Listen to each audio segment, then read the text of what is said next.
from work, so she called him and begged him to go by and make sure their dad was okay. And of course, Kendall had said yes. But as Kendall drove through the woods down a lonely 2-lane road, he really wasn't too worried. He had visited with their dad at his house 2 days earlier. George was taking his medications and was in good spirits considering all the issues he'd been dealing with. Kendall was sure there was a reasonable explanation for why George wasn't answering his phone. Maybe George's friends picked him up and took him to a local diner called the Wagon Wheel, where Kendall knew they liked to hang out. If that was the case, then Kendall knew he wouldn't be gone for very long, and so Kendall planned to just wait inside the house until his dad came home, and then once he was back and he knew he was okay, Kendall would call Kimberly and everything would be fine. And regardless of if there was a problem or not with his dad, Kendall was happy to pop by because he was close with his dad. His dad used to be a firefighter, and he was very devoted to his profession. He spent long hours at the station away from the family, but since his retirement a few years ago, he was much more present in the lives of Kendall, Kimberly, and their children. And that really made Kendall happy. A few minutes later, Kendall pulled off the main road and began making his way down a long driveway that wound between tall maple trees. George lived in a tiny one-bedroom house in a sparsely populated area about 4 miles west of town. It was very peaceful and quiet and green out there. The nearest neighbor lived about a half-mile away. At the end of the driveway, Kendall parked his car a few feet away from his dad's house. He hopped out and then walked up to the front door. But as he got closer, he noticed that the windows near the front door looked a little bit different. They had a dark tint to them, kind of like the windows on a limousine. Kendall thought that was very strange, and he figured he would investigate once he got inside. And so Kendall got up to the front door and he knocked, but his dad didn't come to the door. And so Kendall reached down and tried the doorknob, and right away he felt two things. One, he felt the doorknob was already unlocked, and two, most importantly, he noticed the doorknob was hot to the touch. And immediately, a bolt of fear shot through Kendall, because a hot doorknob could mean there was a fire raging inside the house. And so Kendall immediately whipped open the door and looked inside, but there was no fire. In fact, the house was totally quiet and nearly pitch black. Kendall instinctively reached over and flipped the light switch, but the lights didn't turn on in the house. Even worse, there was this thick, dark haze hanging in the air that was impossible to see through. It smelled a little like smoke, but it also had this strange, sweet odor to it that made it much more unsettling. Everything Kendall was experiencing just felt totally dangerous. Whatever was going on here, Kendall knew it had to be bad, especially given the fact that his dad had lung issues. Breathing in whatever was in the air could not be good for him. So Kendall stepped into the front living room and yelled out for his dad, but there was no reply. Kendall felt his way through the furniture in the living room towards the back of the house to the bedroom where his dad slept, but when he got there, again, he just couldn't see anything. Kendall was really starting to panic now. He was desperate to get his hands on a flashlight, but he didn't have one, and he didn't have one in his car, and so Kendall turned, sprinted outside, got into his car, and sped over to the house next door to see if the neighbor had a flashlight. Luckily, the neighbor was home, and they did have a flashlight, and so after explaining what was going on, the two of them raced back over to George's house with this flashlight. But when Kendall arrived back at his dad's front door, he stopped. He was holding out hope that his dad was not home, and that he was safe, and that whatever was going on inside of his house had nothing to do with his dad. But Kendall also realized that now that they had this flashlight, when the neighbor went in there and shined it around, he might reveal something totally horrible to Kendall. And suddenly Kendall, standing there right in front of the door, he just felt like he couldn't handle that. He couldn't go in and see whatever happened to his dad. So Kendall stayed outside as the neighbor clicked on his flashlight, pulled the collar of his t-shirt up over his nose and mouth, and stepped into the house. The next few minutes were agonizing for Kendall as he waited to hear what was hidden beneath the black haze inside his father's home. Finally, the neighbor emerged from the house, and from the grim expression on the man's face, Kendall could tell something horrible had happened.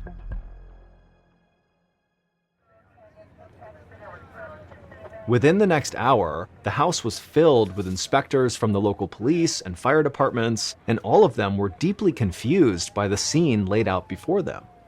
It didn't take them long to determine that a fire had broken out inside of George's house, but the way the fire behaved just didn't make sense. As the inspectors stepped through the front door and into the living room, they could see that there was a layer of black soot covering everything. But nothing in the room was actually burnt. It was clear that it had gotten very hot inside of that house. Sitting on a table in the middle of the room were 3 pill bottles that had all melted together into one plastic clump. There was also a nail hammered into the wall, and hanging from it was the metal handle of a fly swatter. But the flat plastic square that actually swats the flies, that part had melted off. Inspectors found other plastic objects in the living room that were warped or liquefied, but there was plenty of other stuff inside the house that should have melted, but for some reason didn't. There was a plastic model of an old sailing vessel that sat on the coffee table not far from the fly swatter and pill bottles, but it looked as good as new. There was also a stack of cassette tapes that sat next to the stereo that looked unaltered and ready to be played. The right side of the living room opened out into a small kitchen.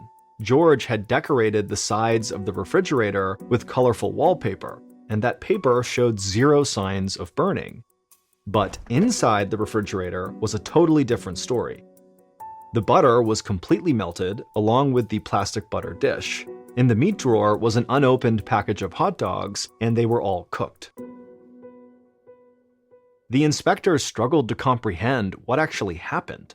How could a refrigerator turn into an oven on the inside while the outside of it was totally unaffected by the heat? And things got even weirder as the inspectors moved to the back of the house to George's bedroom. As they stepped inside, inspectors could see the TV on George's wooden dresser was caved in on the top, where the plastic shell had melted down into itself. But the dresser it was sitting on was good as new, aside from the layer of soot that covered it. In the corner of the bedroom was George's oxygen machine. Not only was it undamaged by the heat, it was still running when the inspectors arrived. Resting on top of that machine was George's plastic oxygen mask. Unlike the television, the mask had not melted. This was made all the more strange because the mask and the machine were just inches from the bed, where clearly an intense fire had raged within the last day. Now the fire was out, leaving behind a scorched, tangled mess. The wooden bed frame was charred in places, but it was still standing up. The mattress, however, was totally destroyed. The stuffing was all burnt up, and the net of metal mattress springs were melted in a way that made them curve down into a V shape under the bed. You could actually see through those springs and underneath the bed, where a large hole had burned through the floorboards. But as the inspectors crouched down to take a closer look into that hole, they could see that something else had burned up in this strange fire. Tangled in the mattress springs was a man's foot, burned off near the ankle. Near the headboard was a charred fragment of a human skull. Beyond that, they found tiny piles of fine black ash in the wreckage of the bed, as well as in the crawl space beneath the floorboards. Those ashes, along with the foot and the skull fragment, were all that remained of Kendall's father, George Mott. Before he died, George was a pretty big, sturdy guy, weighing in over 180 pounds. What was left of him now weighed about 3 pounds, easily fitting inside a shoebox. The confusion amongst the inspectors only continued to grow after finding George. George wasn't just burned. He essentially had been cremated.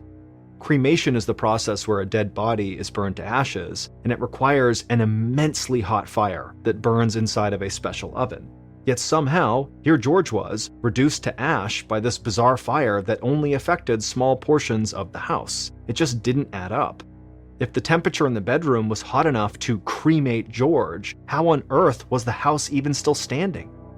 But there was yet another mystery hanging over the scene. How did a fire as powerful as this one get ignited in the first place? The inspectors checked the electrical outlets, they checked the gas lines that ran in the crawlspace under George's bedroom, they completely dismantled the gas furnace that straddled the bedroom and the living room, and they could not find a single shred of physical evidence that might explain how George caught on fire. A few days later, the New York State police inspectors finally just gave up. They couldn't see any signs that foul play had occurred, so they filed a final report that simply stated that George's death was, quote, accidental. Then they closed the book on the case. But there was one inspector with the Essex County Fire Department who wasn't ready to give up so fast. That man's name was Tony Moret. Tony was 37 years old and had worked in the fire department since he was 16. He had known George Mott personally, they'd worked side by side as firemen, and Tony really liked George. So he was determined to find out what really happened to his friend. On top of all the weird anomalies they found at the scene of the fire, Tony was puzzled by one more thing. He knew George was obsessed with fire safety. Tony just couldn't believe that George would be careless enough to accidentally set himself on fire. But after hundreds of hours exploring every possibility for what could have happened to George, he was getting really frustrated. Tony knew a lot about the science of fire, but none of those scientific rules seemed to apply to what he was observing inside of George's house. Finally, one of Tony's colleagues gave him a tip about an organization down in Harrisburg, Pennsylvania that might be able to help. They were called Parascience International, and they specialized in the study of strange phenomena that couldn't be explained by traditional science. Tony was hesitant at first. When he thought of the paranormal, he thought of things like Bigfoot and UFOs and the Loch Ness Monster. To him, any organization that believed in those sorts of things was an organization he couldn't really take seriously. But he was desperate to find out what happened to George, and his own investigation had reached a dead end, and so he didn't really have anything to lose by considering a different perspective, even if it was totally unorthodox. So, in April of 1986, a few weeks after George's ashes were discovered, Tony took a deep breath, then picked up the phone and made the call to Parascience International.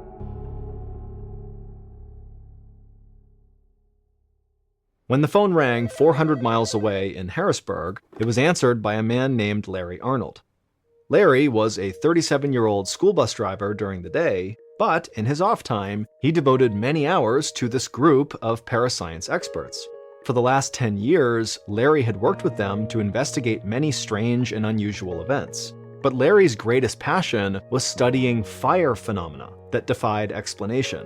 So, when Tony told Larry what he needed help with, Larry was immediately interested.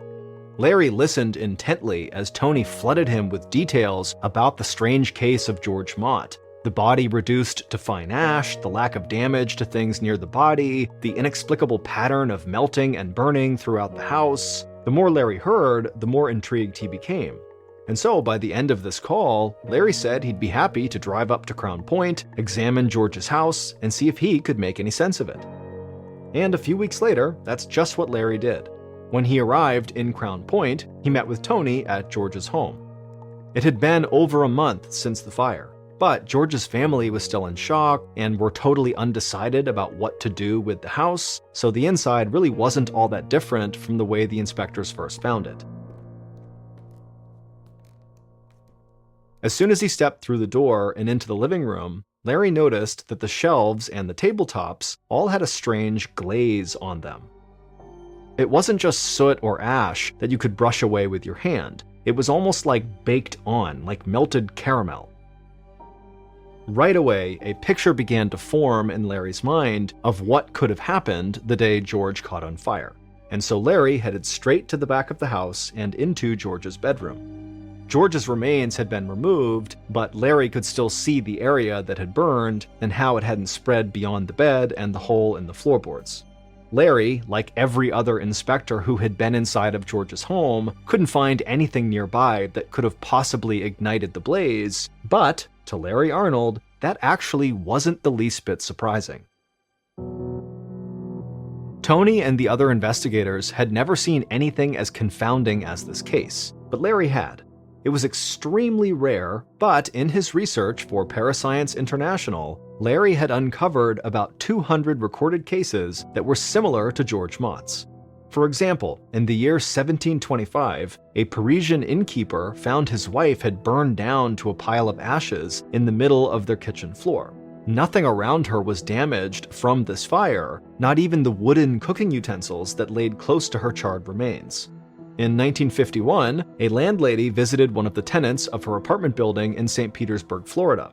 When she grabbed the doorknob, she found it hot to the touch, and when she opened the door, she found the tenant's body had been incinerated into ashes except for her skull and one of her feet. Inches away from the body was a pile of newspapers that showed no signs of burning. Another example, in 1970, an 89-year-old widow was found burnt down into a pile of ashes in her home in Dublin, Ireland.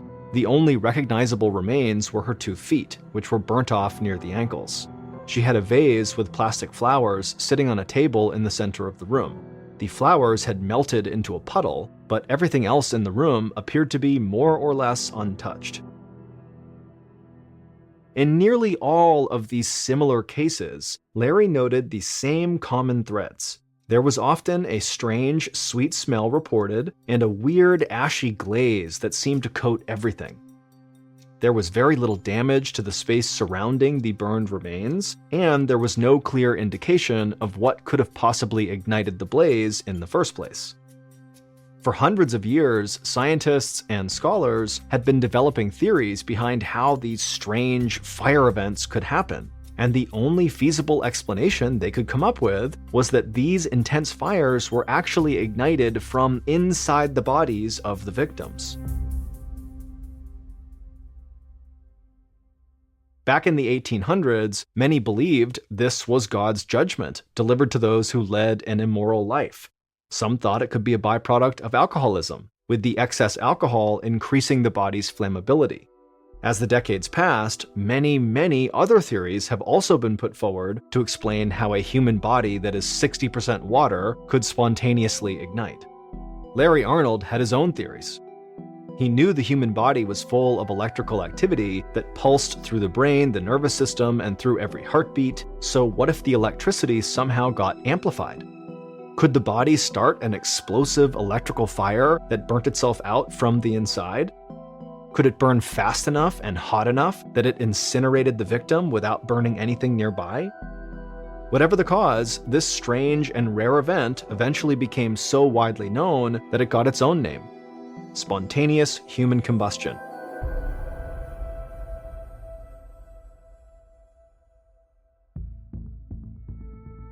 When Tony heard Larry's theory, he thought it sounded crazy, but he also thought it made more sense than any other explanation he'd heard for what happened to George.